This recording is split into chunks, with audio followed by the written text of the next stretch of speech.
to Real People, Real Life.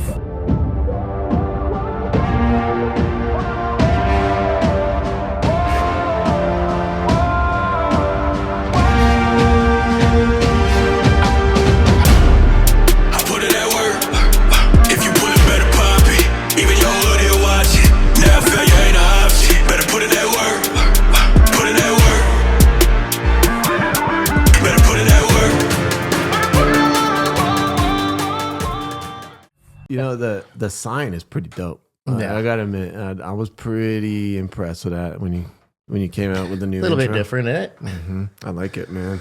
So you're back again, Paul. Yep. And how you doing, Ryan? I'm doing good, man. I'm doing good. I got my 100,000 subscribers. I saw that. Appreciate that to all the people out there. Yeah. Last time you were on, you actually have. I should have looked it up. I'm going to look it up. Wow, 30,705 views. That's just the actual main one. Okay. So that's YouTube. Yeah. All right, Paul. You're back. Last time you were here, we kind of just covered a whole lot of different things. That video on YouTube has over 30,000 views in a couple months. Yeah.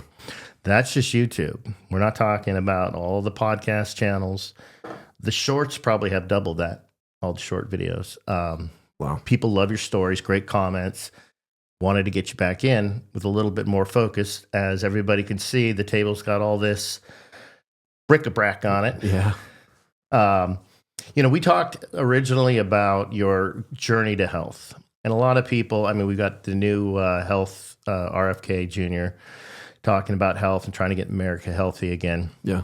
2019 was an eye-opening moment for you. Why don't we walk through that story and then how it went from 2019 to this? Yeah. Yeah.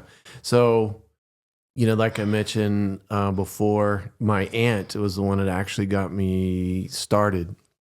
I had known before that I was, needing to really get healthy. It wasn't an option for me. I was really feeling, sluggish, and I couldn't sleep. And, my wife was like, "Hey, you're snoring a lot. You're keeping me up." So I'm like, you know what?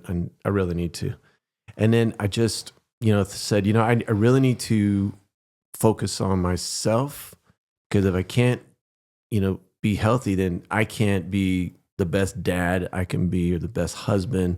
And then also at work, I can't perform, the best I can either, because I'm either tired or I'm out of shape, and I'm just, at the end of the day, I'm just, fizzled out. And how old were you? 2019? 2019, I was 43, 44. Yeah, young man. Yeah. So I had 43 going on about 62. Yeah, I'm 51 this year. So, man, it goes by quick. Yeah. Man. So I realized that I needed to do something, and I could tell by, the look of my wife's face, my kids, they weren't physically telling me, hey, you're getting big. It's something needs to change. This isn't what I married. I could see that. So my aunt, I made a visit out to Tucson where she lives, and she's been biking and running her whole life. And she made a couple comments, hey, you're not as healthy as you were back in the ex-Navy day. guy. Yeah. In the Navy, it was a little bit easier because you were required to stay healthy and be in shape, because you had to be out there in the middle of the ocean on a ship. And so I took that as a motivation. And then I came back to San Diego a couple months later, and she told me about this Bataan Death March race. And I'm like, that just doesn't even sound fun. I'm like, and so I looked it up, and, the history of the Bataan Death March was, back in World War, I believe it was World War II. Anyway, is the Battle of the Bataan. It was the trail of prisoners that were taken through Bataan and held at the camp.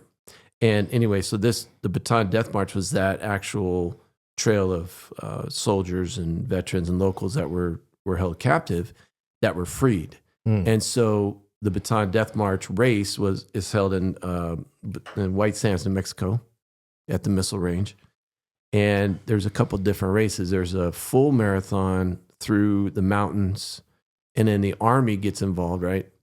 And they ruck it, and they'll do the full 26 point. I think it's actually more than a marathon. It's I don't know, it's 26.8 or something like that. Anyway, it's elevation gains of 6,000 feet. I mean, it's, and then they'll do it in teams, and they'll do it in companies, and then they'll do it in full gear and 50 pound, or no, I think it's 70 pound rucks. I'll have to verify that. But these guys were, the locals and civilians were running it in running gear and shorts and our comfortable stuff. And these guys were in their boots and full on. And they had cannons there, and they had this, 100-foot flag draped over these cranes. And they had 3 of the actual survivors of the Bataan Death March that were there to start it. Wow. And there was, that year, there was about, in 2019, there was about 32,000 or 33,000. And it was 30 degrees outside. It was cold. Everybody just had, throwaway sweats, and, and I'm new to the game, so I didn't have anything throwaway. So I'm just throwing on gloves and everything, because once you start moving about mile 5, you just start throwing it away. Mm-hmm. So that was the first race that kind of actually started. I had blisters, How unprepared were you? In your mind, what was your mindset going into it? This is not going to be, this will be no problem. Your mind, you were still thinking young, still thinking in shape, and your body said, no, I'm not going to have any of this. Yeah, it was an eye opener. Adrenaline takes you about through mile 5, 6. And then reality hits when you get in these, because it wasn't a road race. It was road trail. Then you hit some riverbeds. So you're cross country. It's deep sand. Yeah. So, you think you're prepared. Now, my aunt had, I'd listened to her, and she had gave me some advice, hey, you want to wear gaiters so you don't get sand in your shoes, and that way you don't get, blisters, and it was at elevation. I think start elevation there was like 4,000, and I was running at sea level. So, right off the bat, I'm like, man, why am I so tired? But you kind of get in the groove. So once the adrenaline wears off, then you just kind of just like, okay, I could do this, stop at the station, get some water, get electrolytes, whatever. It wasn't till toward the last couple miles getting in there, really getting that determination to say, okay, am I going to finish this? And this was a half, right? This is that one was 14.1. A little heavier than a half. But it felt like 100 miles. I mean, because I had never done it. So it was kind of neat. My wife was there, my daughter was there, and then I finished, and I waited for my aunt, my uncle. They both ran it. My Uncle Rich, he came across the finish line. He's like, I'll never do this again. This is so stupid. I don't know why people do, But my aunt, she just kind of, she's 100 and probably 10 pounds soaking wet, biking. I mean, what am I going to tell my aunt? It's like, come on. If she could do it, I could do it. Sure. It's totally not like that. Mm-hmm. You really get a wake up call when you start doing these, and that was the first one that kind of got it going. And I was just hooked after that. So you're coming across the finish line, little over a half marathon. You got blisters on your feet. I mean, how many more pounds did you have on your frame back then? So when I started, my son went to boot camp in 2018, I believe. So I had started about the time he went to boot camp. And when I first started running, getting going, I was 230. And you're what, 6'2", 6'1"? 6'2". 6'2". And at the time of there, I was probably 205. Okay, so ish. So I had started the decline. Obviously people had noticed, mm-hmm. I know my clothes were fitting different, and but I knew I could do better, finish better. I think my mile time there was probably like 9.5 or 10 or something like that. But I finished. After you finished, were you like, I'm not going to do this again, or were you pumped up and said, I finished, I'm going to sign up for the next one? So I drove back to the hotel. got out of the car and I could barely stand up, and our hotel room was on the second floor. And it's like, and then I made the mistake of taking off my shoes because my feet were swollen, and everything's pounding, and you're just it was pretty painful. I didn't, that day, I took a nap at the hotel, and you could tell everybody, there was only a few hotels there. So all the runners were just this community's kind of tight. So everybody they know what hotels to stay at. I didn't know at the time, but so I go back to the hotel and everyone's just kind of slumped over, they're trying to recover, taped up, blisters. I think my Uncle Rich, he lost like 2 or 3 toenails. And it was just sounds like fun, Paul. He come back to we got back to Tucson when we drove back. He goes, I'll never do that again. And did he ever do it? What did he hold? He has never done it again. No. Well, if you go through that kind of pain, the human spirit's kind of like, well, why the hell did I just do that? My toes are bleeding. I've got blisters. I can't walk. You probably take a week before your body actually starts, or maybe longer, depending on how bad a shape you are in. It had to cross your mind, like, yeah, I'm not sure if I'm going to do this again, or was it instant, like, man, I got to do this again? Yeah, you get this, they call it a runner's high. I don't know what exactly, physically you call that. But it's definitely euphoric when you finish something like that. You look back, and in retrospect, you look back and you go, man, that was pretty cool. And then you look at the list of people that, after they post the results, and then you look and you're like, I actually finished. I did okay, other than some people didn't even finish. I was like, okay. So a couple of days after, I'm like, all right, that was pretty cool. So my aunt, she goes, okay, well, what's the next race you're going to do? And I didn't even think. I was like, oh, okay. Yeah, let's do another. So I was like, all right, let's do a half. So I started looking into half marathons. And that's kind of what started everything going. I was like, the next year, it was 20. So I was like, well, what am I going to do? So I started looking into the San Diego halves and the San Diego, there's a bunch of half marathons. So I was like, well, if I could do this 14.1, I can, train up, start getting decent times on a half. So that's what started that journey. I was like, you know what? I said, this is, I like running. It keeps me in shape. And then from then, what I really did in 20 to 21 is when I really started looking at my diet and really getting into physically taking care of myself, how to recover, how to train, how, because in the beginning I was really doing too much. I was loading up my body too much and getting injured too often. Too much, too fast. Right. And so I would have to, Did you have a coach besides your aunt giving you some advice? No, my aunt was the motivation coach. She would keep me honest. Hey, how many miles did you do? And I would ask her, like, if she had some injuries. And I said, hey, what did you do to do this? And I would ask some friends that I started running with, and they go, hey, don't do this, do this. You need more salt. You need more. You need more protein. You need more. Kill the sugars, or And then that is when it really started taking off, and my times, my lap times started to come down, and so. And then I noticed that, I just started feeling really good after the first year, man. I was just like, I was pumped, and then I was like, oh, okay, let me see if I can do this race. And then I would skip a month or two and then do one. But I have races that I really like to do. I like flat races because you can really get a sense of where you're at on your times training. And so I just started doing a lot of local races, here at the San Diego. I think the first half I did was the San Diego half. Yeah, it was a San Diego half. And then I think that one's in April. And then in June is rock and roll. So I did the rock and roll half with a buddy of mine who was a cross-country track star in high school. He actually went to Sweetwater High School. You're running all these. You've got the running thing down, obviously. There's a lot of medals here that are triathlons. Yeah. i.e., Ironman races. Yeah.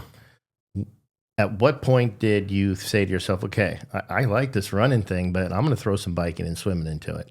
And how did that evolve? So the triathlon was never even on my radar. Never even, I was marathon, get your time down, because I really like to stay around the 3:45 time on my marathon. So the last marathon I did in Oklahoma City a couple of weeks ago was I didn't do very well because I was just, it was real humid and I got really gassed out. I took off the first 15. I was just gassed, and I could tell, like, that's the other thing, when you're running, you can tell, like, your body's like, hey, you can't do this right now. You gotta slow it down. I knew I wasn't going to make my PR. There's no sense of, because then it's like, what purpose are you doing? You're not going to win the race. By the time you realize that, those guys, the elite guys, have already finished. I think the guy that won Oklahoma City Marathon this year, it was like a 2:00 or 2:20 or something like that. That's crazy. 2:15 or 2:20, something like that. Yeah, so that's just not me. And you're ultimately in these races to beat your best time, right? You're competing against yourself. You want to progress, yeah. But as you're progressing, you're also getting older. So you kind of have to be realistic. Plus there's time, and you got job and life, and just other things you got to do. You don't want it to fully consume your life, but it is good to stay focused on something and be active and stay with it. So when the triathlons got into it, I got injured. I was going to do an ultra marathon 3 years ago. Define that. Anything over 26.2. Okay. So I was going to do the Noble Canyon. It's a local race out in Pine Valley. So you start in Pine Valley, you head up to Mount Laguna. You do that loop up there on the top of the hill and come back down. 50K is what, 33 miles. But you're at elevation in the sun and it's hot. So I went on a training run, and I was about a month away from doing this 50K, and I'm like, oh man, I'm ready. I was in shape. I was goggined out. David Goggins was, in my head coming down the hill. I'm like, yeah. And I hit this rock, and it was a pointy rock. It was something I stepped on. I don't know what, but I remember when I stepped on it, and it felt really sharp on my foot, but I just kept running. Right. And I'm like, man, this is not feeling good. But I kept going. I had to make it back. So I got down, and the next day I was going to go to a drone conference in Vegas, and I'm like, man, my foot is really not feeling good. But, the conference is a couple of days, maybe. Got out there, got with my buddy Skip. We got to the convention center there, and my foot was just, I woke up the next day and it was just swollen. And I'm like, man, something is not right. And I'm in Vegas. And so I came back from the convention and realized something was wrong. I said, I told my wife, I said, I got to go to the doctor. She had told me, hey, you should go to the doctor before we go to Vegas. And I'm like, okay, yeah, all right, I'm good. What are you talking about? I'm about to run an ultra marathon. I'm invincible. So I go to urgent care, and the doc's like, hey, let me get some x-rays. This is probably not good. I said, okay, whatever. I thought it was sprained. I was walking on it for 2 days. It was broke. And he came back, and I go, look, man, I'm about 3 weeks away from this ultra. So what are we going to do? Was there some kind of splint? He goes, no, you're not going to be running for a couple months. And I was like, oh, no, man. No. And in the back of my mind, man, I was crushed. Yeah, I crushed bet. Emotionally. And I'm like, and any runner out there that knows, like, what I'm talking about, you train for, and it doesn't matter if it's a bike, if it's swim, it's run. You go through this process and you sacrifice time out of your day. You're eating right. You're turning down the burgers. You're turning down the pizza. You're turning down the sugar. You're not doing soda. Your coffee has no sugar. Everything and you're feeling good. And then you step on a rock and it snaps and then you're done. Yeah.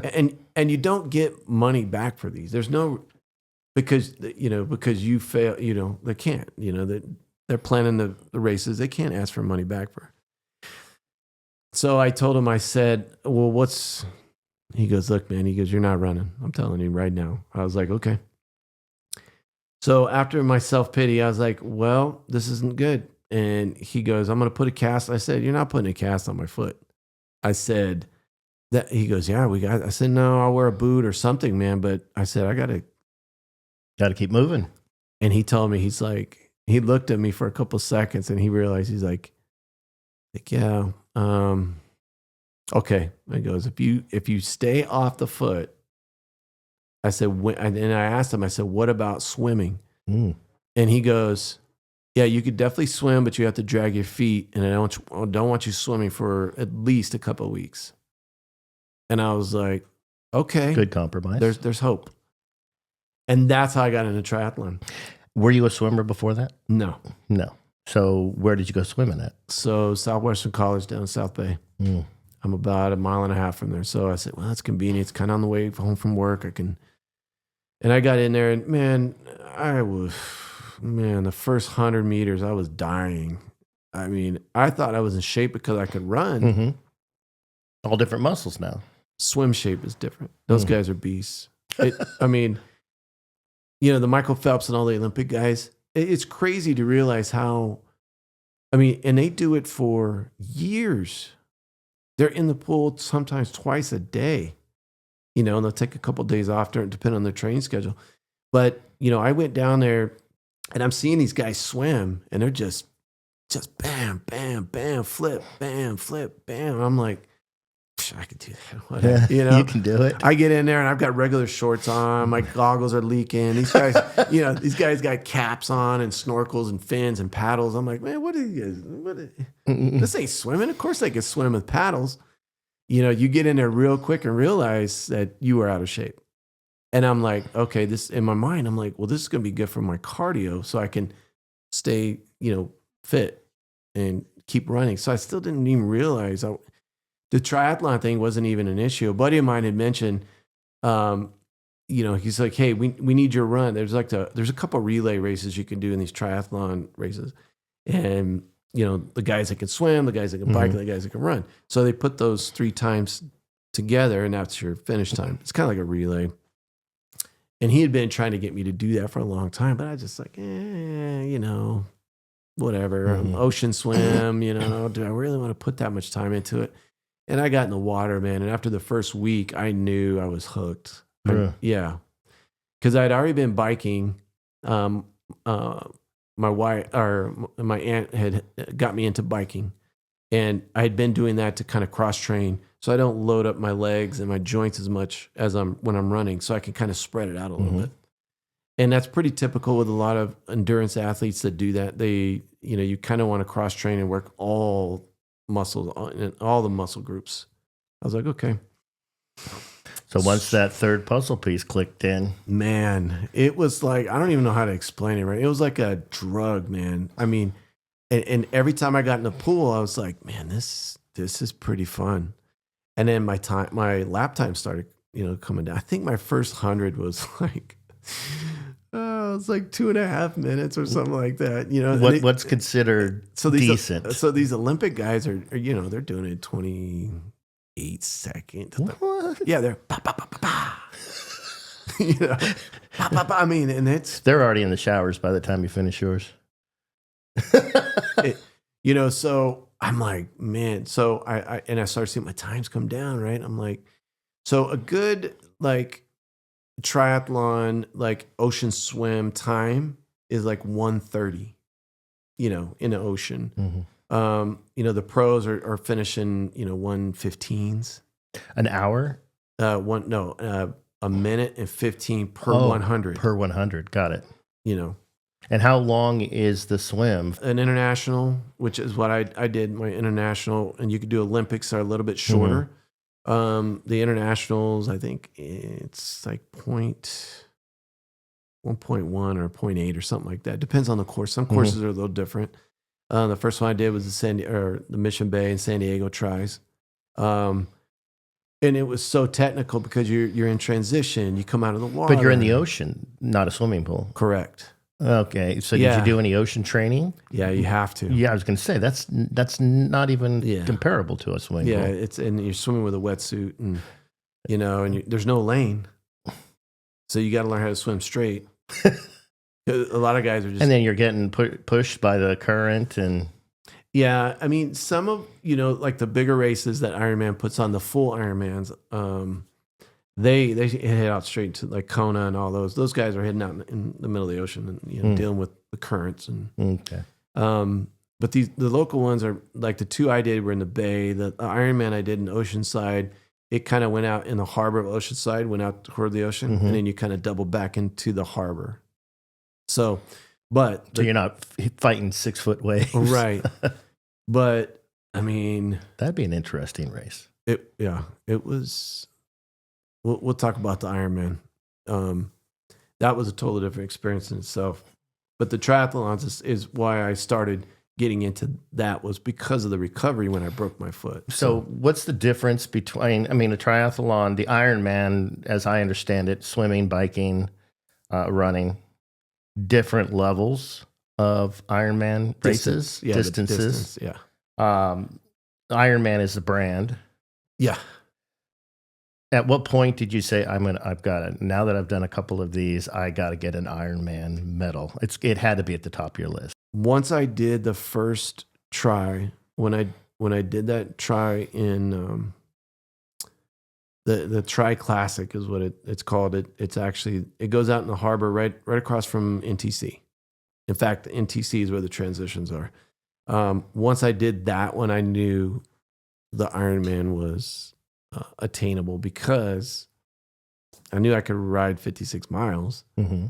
I knew I could swim that distance. At this point, I was already swimming, 6-7 miles a week in the pool, and I did a few ocean swims. I have a really good friend of mine that he's a retired Navy SEAL. He went out with me and his wife in their kayak, and then we just a couple miles in the ocean and swam back, So you really have to get comfortable if you're going to do an Ironman, you have to get comfortable in the ocean. Some are in lakes, like I think there was one this week in New Mexico. So obviously they're doing it in lakes.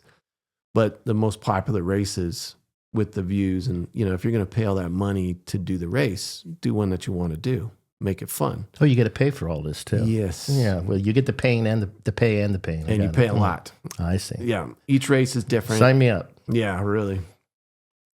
So the Ironman was attainable, and I said, why don't I try and do one local? I wanted to try and do one, at this point, it's like I've done a few marathons and races in different cities, and, and it's fun to travel there, but I'm like, if I'm going to do this Ironman, I want to stay kind of local and get some local support and really stay in my lane. There was no obviously I was not going to win this race. I just want to stay on my feet. And, man, what a shock that race was. From going and picking up your packet to the next morning when you start, it was just explain the shock. In a good way? Yeah. I mean, the adrenaline when you go to pick up your stuff, everybody's in shape. Everybody's in shape. It's like it's 3,000. I think it was about 3,000 people and it was just amazing to see a display of health, athleticism.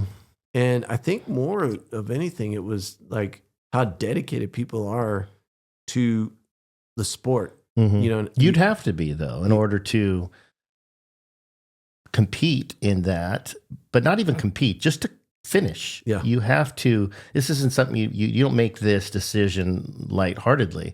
It takes years of training and hard work and pain and everything else that goes along with that. A lot of time. And you have to do all three disciplines. And you have to do what's called block training, to where you practice these transitions and you come off your bike and go right into a run. So I would head around Eastlake from my house, do 25, 26 miles, come back, and then do my loop, which is about 6 miles. And there's a few hills. So I was like, wow, this is, So the first time I realized that, once you get off a bike and you start running, it's totally different. It's not, you got to give yourself some time. You got to slow your pace down a little bit, get in your groove, getting your cadence going. That's why when I see the pros do it, it's amazing to see these guys just, hop on a bike, boom, boom, boom, run, boom, boom, boom, boom. Yeah. They're ripping out of their suits. Their transition bands are already in it. And they're gone. Now that's what they do for a living, but the technical side of the triathlon is what really attracted me, because it wasn't just like 26 miles of grinding and getting your time down. Mm-hmm. It was, okay, you got to set up everything. Shoes have to be right. You can get deducted points. They can actually eliminate you from the race if you don't have your helmet on at a certain time. There's rules on the Ironman Oceanside was really neat, because they let us go on Camp Pendleton, and it was that I was not ready for, because there's so many hills. Mm-hmm. It was like there's some 15, 12% grades that were there were people getting off walking up these hills. Yeah. So I did a lot of biking. So I stayed on my bike and kept grinding up. And I think that's what killed me in my run, because my run time wasn't what I wanted. And what were the distances? This is the one you just finished up last month, right? April 5th. And what were your distance? What are the distances in this one? So the swim was 1.2. Okay. The bike was 56 miles, and then it was a half marathon. It was fun. It was so much fun. When I got to the end, I was spent. Yeah, I would imagine. I ran out of. And that's your biggest race to date, correct? Yeah. I mean, I ran out of salt and my packs. So the last, 4 or 5 miles, I would stop. I had to stop at every station and just pound electrolytes, because I was done. What do you carry? Salt electrolyte packets, or what do you carry? Salt tabs. Salt tabs. Gels with caffeine and carbohydrates, and you can't. Once you get to that point where you're sweating and your electrolytes are depleted, you can't. You have to keep it coming in, and if you get to the point where you're already like, okay, I'm already tired, I'm dragging, it's too late. Yeah, you have to preload, and you have to, and that's part of the. You have to stay ahead of the race. You have to. You can't get behind on it in your head, and you physically. Will be in so much pain so quick. Did you track your calories on that run? Yes. Or on that race? Yeah, it was. It was around 4,800 calories. Yeah. Wow. Yeah. Yeah. The marathon I just did last weekend was 3,800. Yeah, I liked when you told me about the Ironman race and you were pretty pumped up for it. I said, listen, Paul, as soon as you worked all these years to do this race, as soon as you're done, come on the podcast. People really like you. This is inspirational. And you're like, well, I gotta leave in a couple of weeks because I'm actually running a marathon. Yeah. So you come off this ridiculous, where people probably take months to recover. I mean, or at least take a break. I finally reached the apex of, or at least this race at this point in your running career, and you tackle this beast and you're successful. No, sorry, Ryan, can't come on the podcast. I'm jumping on the road, driving down to Oklahoma. Yeah, got to run another one in a few weeks. Yeah, marathon. That's dedication. It's obviously a love for the sport. It's fun. It's fun. The Oklahoma City Marathon. I've got family in Oklahoma. I have family that's really close to that bomb site when it went off. So it kind of, touched home a little bit, but the race itself is organized so well, and it's so supported, and the course is more difficult when people realize, just because it's like long rolling hills, and it's every year I've been there, the weather is almost threatened to shut it down because of lightning. The Saturday before where they do the 5K, I didn't do the 5K this year. I did the 5K last year. I finished 7th in the 5K. So you ran a 5K and then the next day you ran a marathon? Right, last year. And I didn't do that this year because my time 7th is age group? Is it based on age group or? That was the entire race. You took 7th place? Yeah. In the time? Wow. Yeah. You old man. Good job. Yeah, I was flying, man. Yeah, I think I was like... Yeah, but what is that, 3.2? Yeah, so I was for me, it was just a... Right, yeah. Go. But I was torched, and I felt it the next day. So I couldn't... Yeah. I was like, nope, not doing that this year. No. But I wanted to do it because my brother and my nephew, they've been working really hard on getting their weight down and getting in shape. So I wanted to support them, Did they run the race or? Yeah, so this year they did the half last year, and they did the half and the 5K this year as well. And what was their journey like? Where did they start from when you started motivating them? Man, it's, my brother, he travels a lot for work. And when, he started saying, hey, I've been working on this, my diet and all this stuff like that. And man, he's dropped a lot of weight. Him and my nephew. And my nephew started getting in the gym, So, if I help motivate them to do that, then that's great. A lot of guys that at my church, like, hey man, you're inspiring me. If you can do it, I can do it.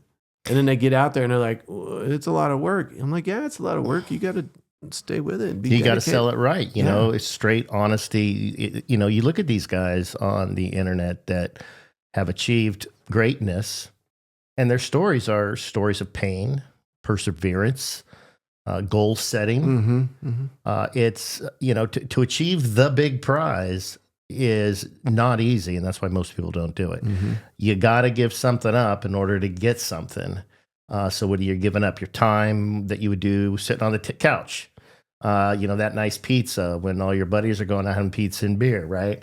These are the kind of things, getting up on the morning when it's raining and say every excuse in the book in your head is going, well, it's raining, I don't need to go run, or it's this or that. It's difficult. And then achieving this, all of these medals, some people might say, oh, he's brought all his medals out. He's bragging. No, it's not bragging if you've done it. There's so much pain, hard work, blood, sweat, and tears in this. He's proud. You're proud. I'm proud of you for what you've accomplished in a very short period of time. And we're going to be throwing some pictures up throughout this podcast so that people can see your journey. It's going to see, hey, this is where you were, and and this is what you've done and accomplished. And by inspiring people out there to become healthy, have their spouse look at them differently, their clothes fitting better, dropping the medications, right? Yeah. Big deal. Sleeping better at night, potentially living longer, Mm-hmm. right? So it's a worthy goal, and it's worthy to inspire people to follow this health. Plus, you love it. I mean, you're kind of addicted to it. We'll have to talk about that, but yeah. My wife's like, you can start backing down a little bit now. I was like, well, you think you're going to back down?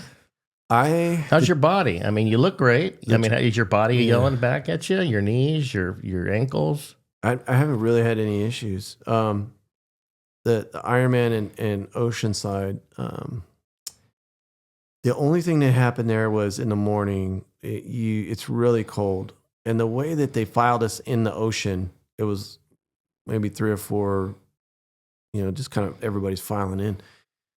Everyone was cramped, and you go in the chute at your estimated lap time, right? So I went in at the 135, 140 lap time. That's per 100, right? So, and everyone's just crammed together, and you can't move, and your body's sitting there right for 45 minutes, and everyone's just and my legs, I could just feel them tightening up. And I'm like, no. 45 minutes you're in the water before you were released. No, you're in this chute in the parking lot. Everybody was complaining about this. And then, so you get in there, you get in the water, it's freezing, it's 55. It was so cold. People were hyperventilating. They were grabbing onto the lifeguard, the buoys, just because they weren't ready. Right. They didn't ocean swim. That water, that cold shock, where you can't breathe all of a sudden. That's a real thing. Yeah. People started freaking out. And if you're not ready for that, it's pretty evident. And so when I tightened up the back of my leg, my hamstring, I was hoping that on the bike I could stretch that out and get it to where I was like, this is not going to be good if I don't get this stretched out. And I was like, okay, let me get to the run. And the first 3 miles were good, and then it started tightening up, and I'm like, damn. I was trying to get like a 6:30 finish. I got a 6:46. It was frustrating because of all the time you put into it, and then you get into that morning, and then you tighten up, and it's like those kind of things you can't prep for those until you actually do the event. So it starts water. Goes water first, water, run, bike, or Bike. Water, bike, run. Mm-hmm. Boy, they should. Is it always that order? Yeah, you kind of have to do it that way, right? Because you don't want to. You think the water would be last? Well, you're done running, and then you go for your swim and be out of it. I mean, think about it. You don't want people tired in the water. Yeah, I guess that makes sense. You know, It's so more likely to have an injury or something. people were struggling as it was. Yeah. You know, and that was the first event. And it's a little bit different swimming with a wetsuit, right? It's a different swim. It's a different stroke. Hit the bike, and your hamstring was tightened up and never loosened up during the whole. At some point, did you think, you're going to have to cut out? I wasn't quitting. Yeah, but That see, was that's not that. happening. It's that mentality that gets was not permanent happening. injuries happening. You know, Hey, you made it. it is what it is. You ran a marathon. I'm finishing Yeah. because, You just scaled back a little bit. yeah. So before the marathon, I wanted to make sure that I was good at the marathon. So I didn't even do my normal runs, 2-3 weeks before. I just kind of cruised, got on the bike, stayed loose, took a couple days off after the Ironman, stretched out, hydrate, got back into it. And when you went to Oklahoma, had it worked itself out? Yeah, I didn't have any issue there. It was just the humidity was, I was so dehydrated toward the end of that thick race. air, trying to breathe that thick, sticky air. And It was, the morning was great. I It bet. was so cool. It was nice. The first 10, I was cruising at 8 minute. I was just like, yeah, and it felt good. I'm like, when I got to mile 10, I'm like, I can, this is good. I felt good. I'm like, I'm going to PR this. I was shooting for like a 350 and I finished at a 424. I was very, and I knew that if I pushed it to that, I was going to hurt myself. Do you finish strong, or do you steady the whole time? What I do is, like, some people call it the wall. I just think it's you're not hitting the wall. You're not prepared. Because every race is different. If it was 10 degrees cooler, yeah, I probably wouldn't have hit the wall so soon. I would have mile 18, 19 instead of mile 16 or whatever. But I just could not put enough salt in me. And Do you start cramping up? What is it that you're feeling with the salt issue? Your legs are really heavy. You can't move. It's every step. And then I started getting blisters, which I usually don't get, which that kind of surprised me more than anything. But I didn't feel like I was like going to be, like injure myself permanently. It was more like just you could feel like, and then I stopped at an outhouse, a commode and a honey or the bathroom restroom there, porta potty, and it was, I could tell by my piss, I was like, this ain't good. I was like, I couldn't. And they didn't have drink stations, or you just couldn't? Every single one I stopped. Every single one, a glass of water. You're just sweating it out. Wow. Yeah, And it was still fun though. You still had a good time. Yeah, because I slowed down because I saw it coming. You're listening to your body. Yeah, and then that's where I was kind of talking about. You don't. Yeah, you want to do your best and you want to finish, but you can't if you're going to hurt yourself, and then it's not fun. Mm-hmm. You're going to put yourself. At the end of the race, you'd be like, oh, and you're as you mentioned earlier, getting older every year. You have to kind of adjust that mentality, right? In our brains, we're still teenagers. We still, I'll watch. I ran track in high school, and I'll watch, and man, I think I could do that. Yeah. And I'd be lucky to make it around the track once. But in your mind, you still remember it, and you feel it, and that adrenaline, and you're like, I can get out there and do this, and you have to be smart. Yeah, you got to take care of yourself. It's a big. I looked at the Ironman results, and there was 2,900 people that signed up for it, and there was probably 300 or 400 that didn't finish. Oh wow! That's a physical beating. And if you aren't prepared, the training, what did your training schedule look like 3 months before? So you're leading up to that. You're a lot of times you're doing, like I would go in the morning, weight train, knock out 5 miles on the Assault Fitness treadmill, get home. On the way home, Monday, Wednesday, Friday, swim. Tuesdays and Thursdays, I would swim with the master class down at Southwestern College. Really good guys down there. They push you, and you need that. You need to chase guys. I never caught those guys. I'm not going to catch them. These guys are swimming in college, Olympics. These guys are beasts. That's just not me.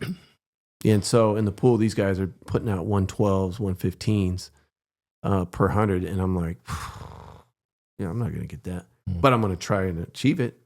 Right. And plus you learn fundamentals. You're pushing yourself. Technique. Swimming is all technique. How many miles a week are you putting in on the ground running? On the ground, at least 30 to 40. Yeah. So what's your average run? So I don't do anything less than 6 miles. And so usually like on a Wednesday, Saturday, Sunday, it'll be my longer runs. Like I'll do leading up to a marathon. I didn't do my long runs on this one because of the Ironman. Kind of messed up the schedule with that.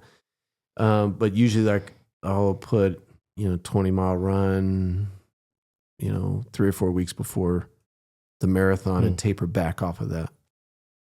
Just to keep your muscles. Yeah. From being overstrained. Yeah, it's time on your feet. It's getting your feet conditioned. It's getting your tendons, your muscles, your joints, everything. It needs to get used to being on your feet for 3.5, 4 hours. The only way to simulate that is by intensity. So whether you're doing a HIIT workout where you're doing a high intensity, hitting hills, getting your cardio up, heart rate up, or if you have the time, getting that long run, you could even do it at a slower pace, but you still got to get your time on your feet. Yeah, it's the movement, the joints. One of the things that I would notice when I in high school, coach would say, you come back after summer not running at all, and he would know. But the funny thing is it's like you're feeling uncoordinated. You're running around the track, and your body just isn't flowing. Yeah. And he says, you didn't run this summer. So that's why you feel that way. You feel like every step hurts. You feel like, you're going to break your knees. And then eventually you get back into that running shape, and it just flows, and your joints are running and your muscles are working. And everybody can do something, right? You don't want to hurt yourself. You don't want to get yourself to a point where you're like, because when you keep getting injured, it's discouraging. It's not fun, right? If it's not fun, you're not going to do it, right? So whether it's running or triathlon or biking, if you just want to bike, just get out there and bike. If you want to run, get out there and run. Some people can do, 3 miles a day, 10 miles a day. Some people are built for that, the hardest thing is finding something and sticking with it. And if you don't stick with it, and that's the hardest thing for human beings to do, almost in anything. Yeah. I mean, studying, sticking to things is, difficult for, your brain gets bored. Yeah. This is the neat thing about what you're doing here is you just didn't stick to, the first 5K or whatever, the first half marathon. You kept pushing yourself. Okay. Yeah. Something new, something different. The other thing I love about this is you get to go all over the place. You're not just sticking here in San Diego. Mm-hmm. You're going, all over the place for these events, different scenery, keeps the brain stimulated, create vacation time with your family, with your wife, and stay in shape. Yeah. Continue to move. I've got a good story for that. The guy I was next to at the Ironman, he came from the East Coast. And he was, I don't know if he was like a semi-pro Ironman. He was sponsored. He had, really nice bike. And so I was getting some tips from him. I'm like, just talking to him. And I was telling him, I was like, hey, I was thinking about, if this one goes well, doing another 70.3 somewhere, And he started telling me he was from Jersey. So the East Coast Ironmans, there's jellyfish. Mm-hmm. Right? And I'm like, in the back of my head, I said, well, I'm not going to the East Coast. I am not going to, that to me, it's not worth it. There's a lot of jellyfish. There's a line there, right? Why do I want to go swim in the ocean with a bunch of jellyfish? They're not paying me to make you go faster. You know what I mean? It's like, he goes, oh yeah, man, I was getting stung all the time. And I'm like, I'm look at this guy. I'm like, okay, I'm not that. Yeah, you've got the spectrum of these people that, I mean, he's obviously maybe a semi-pro, but this, the spectrum of, hey, this is fun, I'm competitive, to I'll do absolutely there whatever it takes, and if I die doing it, I'm there. Just that whole spectrum of people. And swim with the sharks, swim with the jellyfish. His time was, I looked up his time after, he was an hour behind me. Something went wrong in the race. And then when I went to pick up my gear, his bike was still there. So that means either the run went south or he cramped up or whatever. You just don't know. No, so you don't. It didn't really hit me when I finished. There's some, if you're familiar with Oceanside, there's the Junior Seau. He's got they named a rec center after him. So they have like an amphitheater area. Everyone's kind of kicking it and eating and stuff like that. And I just laid out. I was done. But you're ready to do it again. Yeah, I can't wait to do it again. Hey, you sent me a picture of you with a gentleman, and I want to put it up on the podcast. You said he was renowned in the Ironman world. Oh, Emilio De Soto. Yeah. I want to get that picture up. Tell me about him. He's got a great story. He would be a great person to put on. He started out, old school, first triathlons, and just started competing. He would ride his bike from like 100 miles up the coast, like when he was in school. I got hooked up with him from a friend of mine, Pete, who I did some work with. Got introduced to him through another friend. And so he hooked me up with Emilio, and that's where I got my wetsuit and some of my running gear, some shirts and stuff like that. I'm actually going to be doing some drone stuff with him to promote his company. He's very famous in the triathlon community. Super nice guy.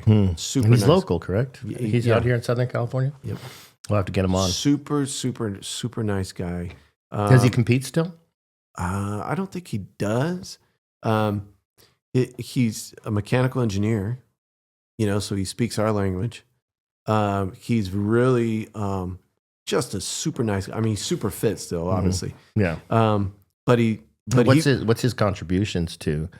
So he realized by doing triathlons that the gear wasn't you know. So he developed some of the fabrics and the cuts, and the T1 wetsuit is what I wear on triathlons.